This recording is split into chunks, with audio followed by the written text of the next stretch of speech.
Viva Reverie has blessed us with yet another video and a really interesting one. It's called Giorno Explains King Crimson. Oh boy, this is gonna be a good one. Be sure to watch until the end. It's 25 minutes long. Let's see how well Giorno will be able to explain King Crimson. By the way, Viva Reverie, you should definitely subscribe to them. I've done a collab once with Viva Reverie. I know a lot of other Jojo tubers in Among Us. You should check out the video. It's on screen probably. So I would like to thank you all for coming. My name is Giorno Giovanna, and I would like to So, King Crimson, stand of former boss Diavolo. How does it work? Well, here's what we know. Its strength lies in its ability to skip forward in time. More specifically, erasing a period of up to 10 seconds. Anybody in the vicinity of King Crimson's attack will not remember what happens to them, nor what they did in this time period. Oh Presumably, no. there is a radius on this attack, or else there would be constant reports of mass amnesia worldwide, but I guess there's a chance nobody noticed. Anyway, the exception to this is King Crimson's user himself, Diavolo. During this period of skipped time, Diavolo has free reign to move around, reposition himself, usually behind the opponent, to strike from behind. However, there is a catch. During skipped time, all he can do is watch as others take their predetermined actions. He cannot influence them during skipped time in any way. Hence, he always resumes time before making his strike. Right. He can only... Wait a minute. He watches others take their predetermined actions, ones they were fated to do, which... Which brings us to Epitaph. Epitaph is King Crimson's sub-ability, which synergizes well with his time-skipping ability. Epitaph allows Diavolo to see a vision into the future, a constant running feed showing off everyone's fated actions. This window into the future is absolute. Possible to misinterpret, but absolute. The one exception is Diavolo himself, who at any point can choose to skip time, ignoring his fate. Alright, so is everyone following so far? No. That's fine. Let's go over some examples. Here is a comprehensive list of every time King Crimson has had a recorded use. I feel the need to do this because if I didn't, I can't claim my explanation applies to every possible use case. There's 39 of them, and I don't want to be here forever, so I'll Give me just 1 second. have my associate hand out a pamphlet with each of them in detail for your own perusal. There's a link to an unlisted video in the YouTube info card for the rest of you. Now, while you're reading through all those, Who's Doppio? Wait, are you done reading already? Cases 15 through 22 all refer to a Doppio. Who is he? Yes, I know. I was just about to get to that. Doppio is essentially Diavolo again. A split identity, two souls inhabiting the same body. Is Epitaph Doppio's stand? What? Doppio only uses Epitaph during the Metallica fight. Is that because Epitaph is Doppio's stand? Is that a talking turtle? His name is Polnareff and he's a tortoise. All tortoises can accurately be called turtles. Hey. Also, some turtles live on land. Alright, Also, this is definitely a turtle. It has sharp webbed claws. Might even be female. Hey, don't judge! Sit down! I never got up. I have heard this Epitaph is Doppio's stand theory in the past. However, there is no material we have confirming this to be true. It is far more likely Diavolo, the more dominant identity, simply lent this aspect of his ability to the less dominant identity. Diavolo even directly states as such in a conversation he has with Doppio. Doppio needs permission from Diavolo to use King Crimson's abilities, but Diavolo never needs permission from Doppio to use Epitaph. How do you even know this when nobody else saw Diavolo's perspective? Please stop interrupting. His stand has a stand. Framing device has any semblance of canonicity? No, Who are you anyway? Koichi's +1. You got quite the impressive promotion since I last saw you, sir. Oh my goodness. Look, has everybody finished reading through the pamphlet? Yes! Good! I'd like to move on from this extremely irrelevant topic. You just read through a comprehensive list of everything we definitively know King Crimson can do. Just so we're on the same page, can everyone agree that is true? No. Yes! Right, who said that? I heard that no. Spit it out. I did. Oh my god, and Rohan. Why? We can't assume King Crimson can do all those things you stated. What the hell are you talking about? Give me one reason why I shouldn't throw you out right now, Mr. Contrarian! Case number 6. King Crimson showed Bruno his future self. This is an ability he never uses again, shown early enough so we can't assume this ability was fully fleshed out by this point. It's very reasonable to assert this can't be part of his full skill set by the end of the series and instead was an early idea for an ability that got scrapped midway through the story. I see. Well, we might as well start off here then. Case 6. Bruno seeing a vision of himself. How can we explain this? You are right in saying it's not something Diavolo ever does again. However, there Nerd. are circumstances present in this encounter which are not present in any of his other encounters. Diavolo had already thought he'd won, so decided to divulge an aspect of his ability to the already defeated Bruno, something he would never do in any other Debunking a right to circumstance. forgot What Giorno was the edition. aspect of his ability Pretty he much. divulged? The ability to see a vision of the future. And what does he use to see into the future, as seen in later cases? That's right, Epitaph. We can likely conclude that Diavolo used Epitaph to provide the vision of Bruno's future self, but instead of projecting it onto the underside of his hair, he projected it in front of Bruno. You can't assume an image is being literally projected onto Diavolo's hair. Oh my If God. it were, how is he able to tell the future even when his hair is tied up in its first encounter? Case 2. Hey, I didn't do that. Plus, there are numerous points in which Diavolo is in a crowd of opponents using his Epitaph ability freely. Cases 17 and 37. While none of them, not Risotto, not Trish, not Mista, noticed Diavolo looking at his hair, nor seeing or mentioning the Epitaph vision at all. It's more likely the vision being projected onto the hair is not literal, and is instead a visual representation of the vision exclusively for the viewer's benefit, so that the story doesn't become entirely incomprehensible as Diavolo sees things the viewer cannot. Well, first of all, who says Diavolo's hair isn't down in his first encounter? All that's visible is a vague silhouette, and That's although there true. is definitely a shape to his body and visible details in his suit, it's intentionally very unrevealing. Everything important is cloaked in shadow. Perhaps his hair is actually down enough for him to observe visions through it. And even if that weren't the case and the projections on his hair aren't literal, who says that's not something he can't also do? That or everyone watching him use Epitaph just didn't see the projections on his hair. It's possible that I have a better very question, definitely guys. wouldn't be their first priority. So how are you going to explain Bruno watching his past body fade away like a ghost? Entirely inconsistent with the instant jump in time seen in every other time skip in the series.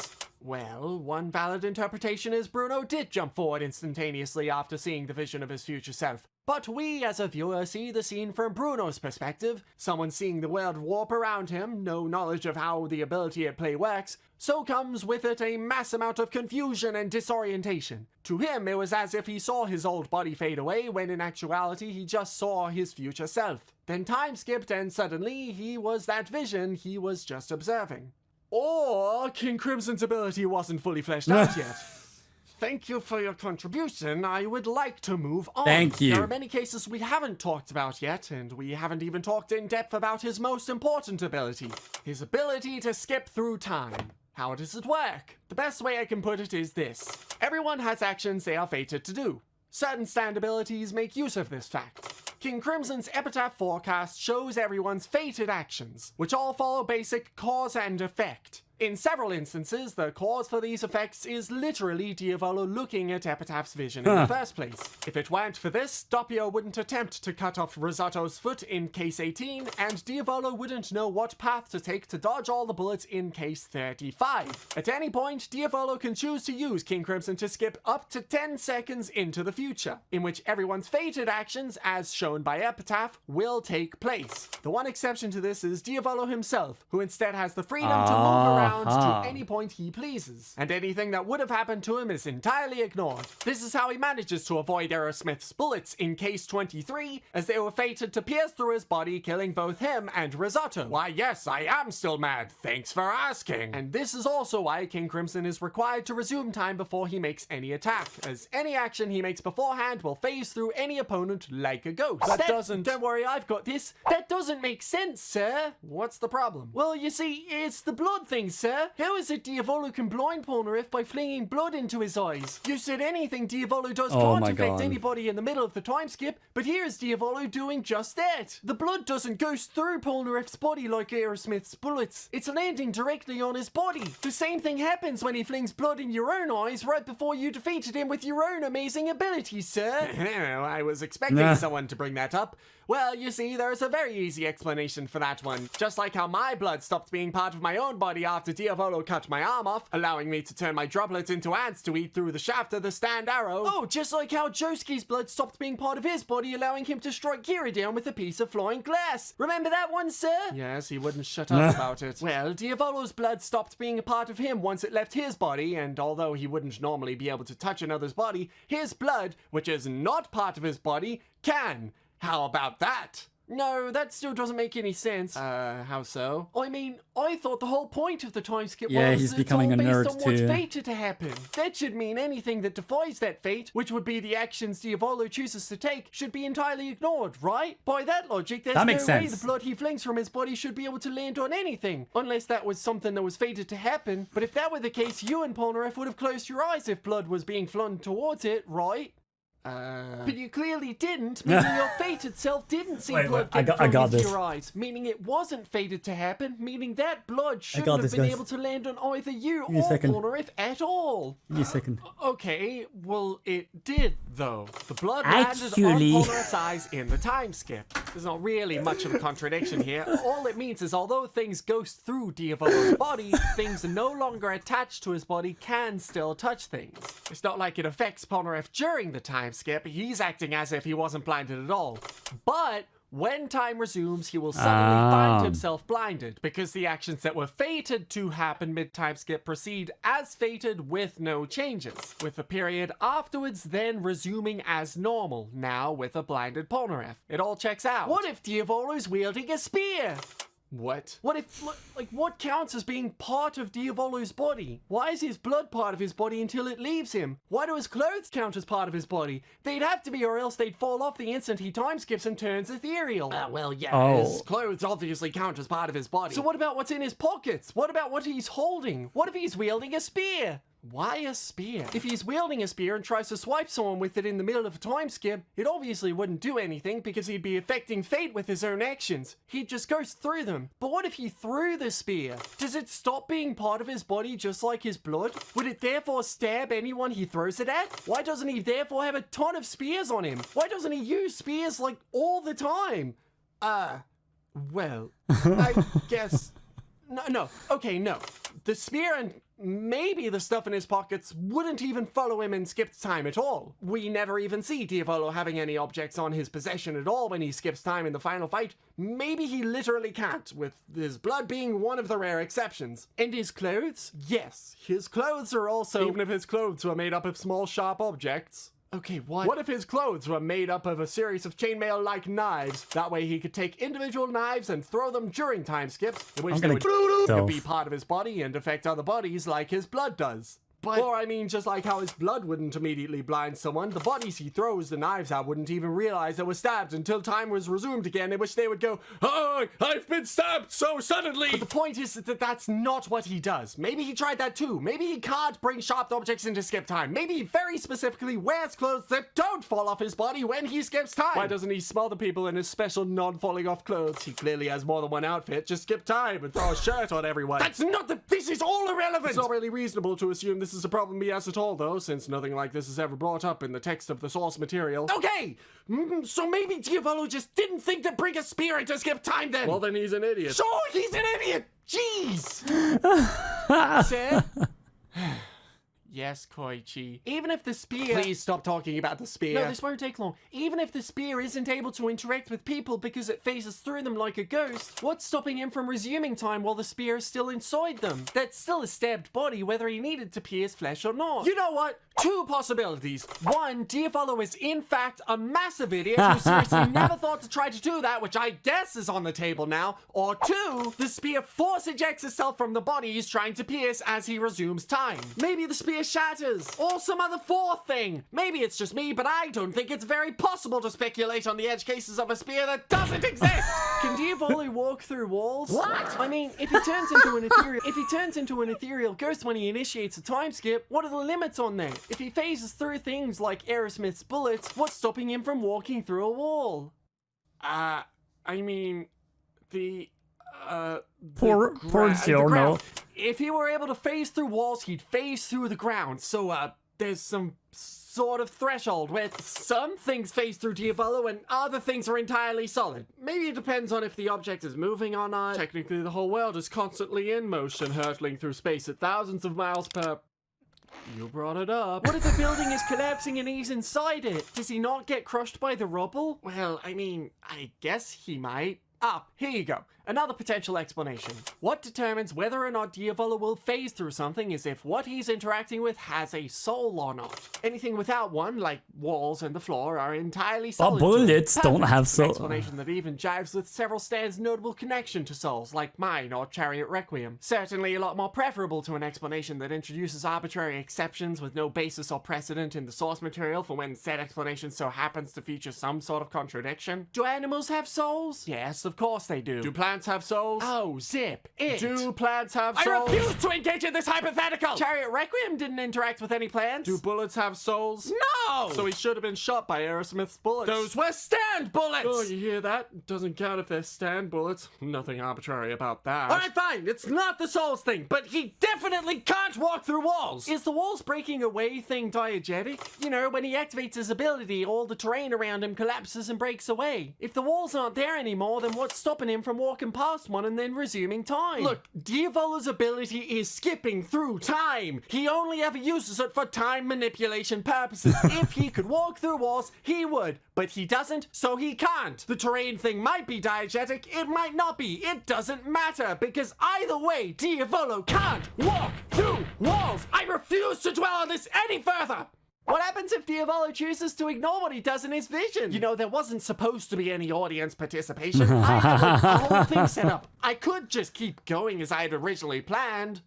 Alright, I'll bite. You may elaborate. If Diavolo watches himself moving to the right in an Epitaph vision, what's stopping him from moving to the left instead? Well, he can't. At least not without using time skip to ignore his fate, but we're talking about an example where he doesn't. Epitaph's vision is inextricably tied to fate, and if he's fated to move to the right, then he must move to the right. If he wants to move to the left, some sort of force or circumstance will result in him moving to the right instead. Well, can't he just change his fate? Doesn't seem too difficult to me. I see the issue here. This is a bit of a misconception. Fate in this universe is very explicitly defined. Little to nothing can change it. You are proposing whether or not Epitaph's vision has the chance to be inaccurate. It cannot. In case 18... yeah, if he wants to go to the left, all he has to do is say no. Doppio's foot being cut off when Risotto's foot is the one that ends up being cut off. There is no inaccuracy in this vision. It was originally and always Risotto's foot. Doppio's fate never changed and Epitaph was never wrong. I mean, it couldn't be wrong, because otherwise the synergy between Epitaph and King Crimson's time skip would be less than useless. The whole point of Epitaph is it allows Diavolo to know when to use the time skip ability and what will happen when time resumes.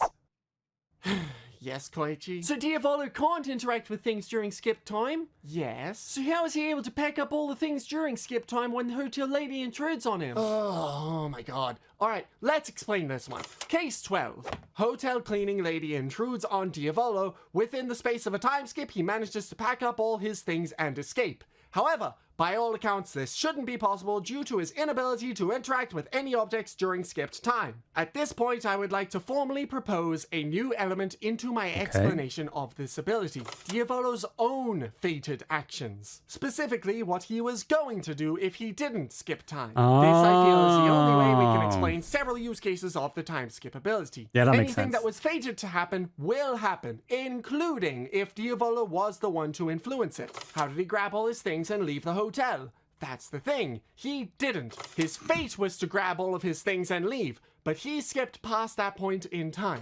So although he that actually makes a lot of sense from happening, the results of his original actions still remained. Theoretically, if we were to see this from Diavolo's perspective, he might see all the hotel objects floating out the window as the original fate Diavolo would be doing. Unfortunately, we never see his perspective during these key moments, so we can only speculate. However, this explanation does account for every possibility. Yes, even including, dare I say, the Colosseum Arch incident. Case 31. No, Diavolo cannot choose to stab my body in the middle of skipped time, but he must have seen through Epitaph that he was already fated to do so, and skipped that period of time, only leaving the result. The result being what he would have done, even though he skipped past that period of time. Any results from skipped time that affect his own body are completely ignored, but as for everybody else, say my body getting stabbed, the result remains. Or, oh no, what now? Or the more likely answer, the writer conflated King Crimson's time skip ability and the world's time stop ability and didn't think He's too literally hard ham about on it. speed comment section. Jojo's ability, right. It would make perfect sense if it was as if it were time stop being used. Should I even bother asking? Time stop is comparatively extremely straightforward. Time stops and the user can act within it for a short period of time, while from outsider perspectives, it's as if their actions were instantaneous. This conflation explains cases 1, 3, 4, 5, 10, 12, 13, 14, 24, 25, and 33. Alright, you smart aleck. Which are all cases that don't make any sense when you consider several seconds of time have passed between them, but make perfect sense if you just pretend he used the world instead. It's rather convenient that all of these cases are ones we don't see from Diavolo's perspective, isn't it? It's because it wouldn't make any sense if we did. Well, you can't say that for absolute certain. Say, for example, case 24, Polnareff's flashback where he fights Diavolo on top of the cliff. Diavolo does what he always does. Skips time, repositions himself behind the opponent, and strikes as time resumes. Entirely consistent with how his ability is explained and how it is seen in the rest of the series. Polnareff begins the swipe at King Crimson, but before the swipe is finished, Diavolo appears behind Polnareff as if no time had passed. King Crimson is all about erasing time. How do you explain that? Ah, well, regarding that, oh, I can explain this one. What? Who said that? I did. And who are you? I'm you from a parallel dimension. One where things went slightly differently. How the hell am I talking to a parallel dimension version of myself? Oh, there was this funny pink man and whatever, it's not important. Polnareff never made that swipe in my timeline. That was a mistake only made in the anime adaptation, so it's not necessarily fair to call it a mistake in the source material. Same can be said for case 14, where the alleyway the fortune teller was killed in was entirely cleaned up in front of the little child bystander's eyes. Didn't happen in the manga. Okay, sure, I guess. That. As for the other cases, I mean, it's very possible everyone was fated to stand exactly where they were for the duration of the time skip. It's not necessarily a contradiction, just a bit of an improbability. Also, although it's a bit inconsistent, debatably Polnareff is a tortoise in my universe, especially if you take the Eyes of Heaven adaptation into account. Good. In fact, I am glad, even. Sir? Yes, Koichi? What about the elevator scene? What do you mean, what about the elevator scene? Well, your explanation for how Diavolo can interact with objects in the middle of skip time is if he was fated to do it himself. Correct. So the only way he could steal Trish from the elevator is if he was fated to do it and erase that bit of time. Correct. So, what about Bruno? What about Bruno? I mean, we have to talk about Bruno. What was he doing during the period of skip time? From our perspective, he must have stood entirely still, or else he would have realized time had been skipped. But why would he stand perfectly still, sir? Well, nobody can keep track of Diavolo in the middle of skip time, so they followed their fated actions while Diavolo can move wherever he wants. Nobody realizes he's doing so. But sir, that's only ethereal Diavolo. The Diavolo that can't interact with anything. Diavolo's fated actions are what can interact with things in skip time, which would be the Diavolo that can chop Trish's hand off and take her out of the elevator. The Diavolo that Bruno would be able to see. He wouldn't remember what exactly happened when time resumes like normal, but surely he wouldn't stand absolutely still as Diavolo breaks into the elevator, dismembers his daughter, and leaves out the roof, right? He'd either be staring at the dismembered hand, staring at the hole in the roof, or already following Diavolo. But he's not. He's staring blankly at the elevator wall. How does that make sense, sir? The hole in the roof isn't even there in the manga, by the way. Okay, right, okay. Well, what if Bucciarati didn't move from his spot because his movements were predetermined by what he intended to do beforehand? He didn't know Diavolo would burst through the ceiling and steal his daughter, so it was like he was on autopilot. He autopiloted through the time skip and didn't have the chance to react until the time skip was finished. That's also why, in case 28, Diavolo is at the bottom of the stairs, and despite him clearly starting to jump up the stairs before initiating the time skip, Polnareff autopilots through his previous action, which was watching his blood drip from his hand.